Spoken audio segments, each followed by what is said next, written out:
Hi, I'm Dani Gasparini, and welcome to this segment of Penn Voice. I am joined today by Brad Underwood, who is the Public Works Director for the City of San Mateo. Yeah. Welcome again. Hello. So hi. this is part two. Yes. For you being on Penn Voice.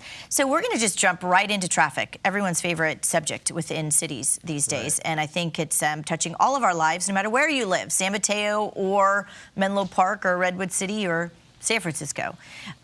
So tell us a little bit about the unique programs that you are doing in San Mateo to help communicate with neighbors about issues and solutions. Yeah, this has been a major concern of residents in San Mateo for quite a while now.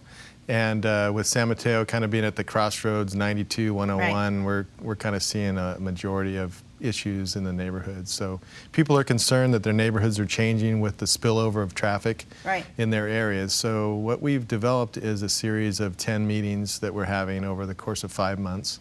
So we're doing a couple meetings a month with going into neighborhoods and kind of larger areas, which make kind of good sense to us. And we're holding meetings with those neighborhoods, and we're getting a lot of participation in that and listening to their voice on what are the issues they actually have. You know, it's interesting with the onset of apps and technology. So now when you leave work, you go to your iPhone and you find out where the accidents are, whether they're on 101 or El Camino or 280.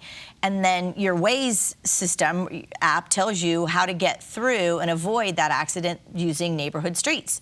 So if you live in Foster City or Belmont or any of those communities that are close to the 101 corridor, now you're finding everybody sort of taking your what used to be rural street to avoid that one accident on El Camino or that exit or entrance to 101.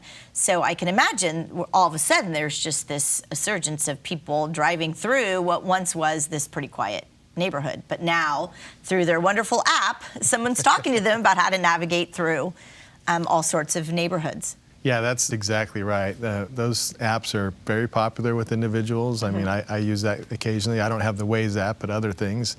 And you know, I've even attempted to do that. I live in Foster City, so I've attempted to go from my office in San Mateo to Foster City different ways, but every time it turns out 92 is actually, if I get on 92 and just stay on it, it's actually the quicker way than getting off on the side streets. Yeah. So that's kind of probably one of the things that you're communicating with folks, that even though you may see a backup, staying on one particular road versus cutting and cutting and cutting and trying to avoid might even be a time saver just to stay on that thoroughfare, that highway. Yeah, I think a tendency for all of us is if we're moving faster, we think we're going to get there sooner, but that's really not always the case. So what are the conversations that are happening at these community meetings? So they're really frustrated with the change of their neighborhood, of course, and so what we're hearing a lot is people not obeying some of the laws, you know, from stop signs, rolling stop signs, speed limits, various things, and concerned about safety in their neighborhoods due to those aspects and just the general congestion that they have in getting around into or out of their neighborhood sometimes is difficult.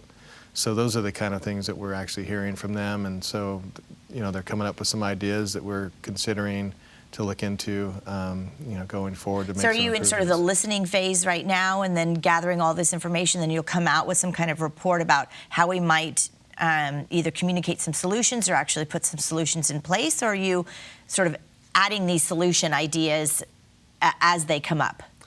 As we went into this, we didn't really know what the second phase would look like. We're just kind of coming to resolution on that. So the first phase is just a listening phase. We have a lot of city staff at these meetings, which are, as facilitators, we break people up into smaller groups. So we're not giving a presentation or anything. It's more interactive. Right. And so it's got a lot of city staff from various departments involved, which has been a great process as well. But so the second phase is what we've come up with is we're going to actually kind of give that information back to the individual neighborhoods and say, okay, now you all meet with each other, whether it's a committee or something, and come up with what are your top priorities, and get those back to us so then we can see those.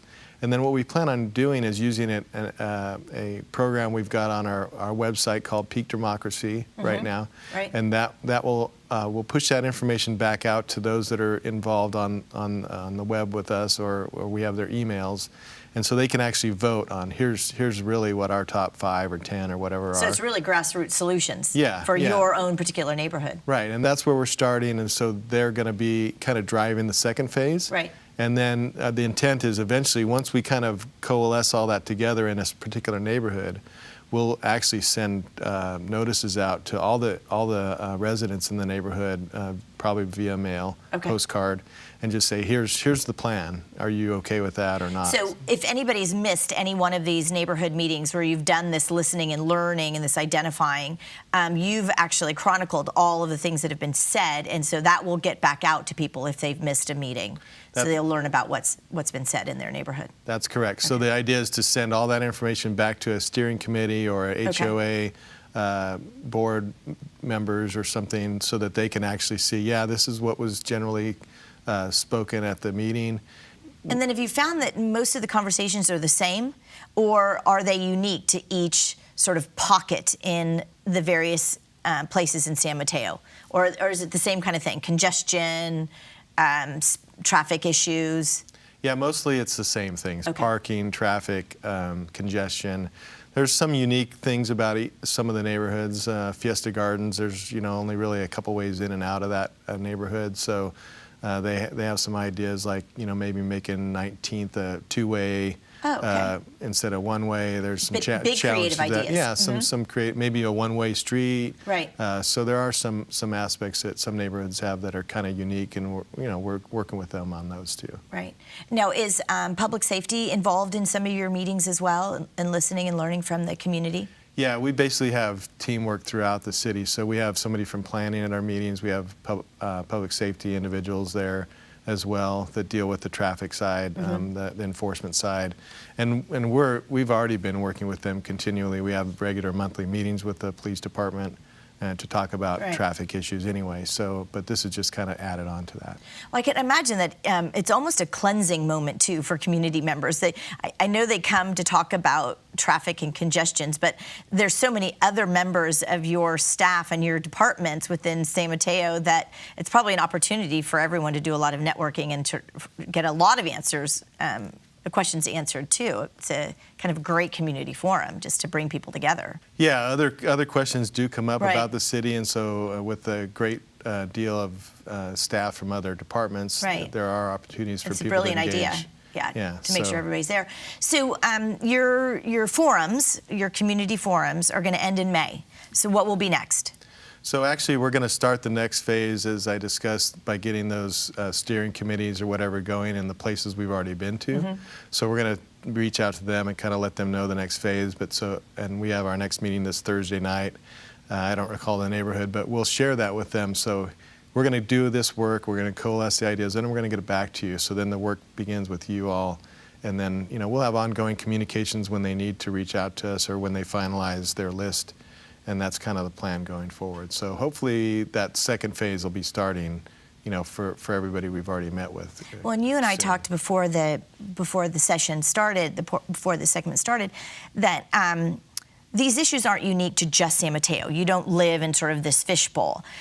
What happens through San Mateo affects Foster City, affects Belmont, all of your neighboring cities. So when there is a traffic accident or congestion in San Mateo, what does everybody do? They try and push out, and then Foster City becomes affected, and Belmont becomes affected, and vice versa. People will cut through San Mateo to get back to their home in Belmont because 101 is congested. So I would imagine you could take these forums and almost drop that same plan and process into Foster City, into Belmont, into any community in San Mateo County to say, look, learn from your neighborhoods in this way. Yeah, I think that's exactly the case. I think some of those communities are having the same issues we are, and if they're need to know how we're doing it, and maybe they have ideas to do it better, we'll take that too. But we're happy to share our experience with anyone. Right. Well, Brad, thank you so much for joining us on Penn Voice. We are out of time, but please come back and share with us the results after your forums have closed and you're starting to come up with some community ideas and how to resolve them. I know we need them in all of our communities. So thank you again, and thanks to all of you for joining us on Penn Voice. We'll see you next time.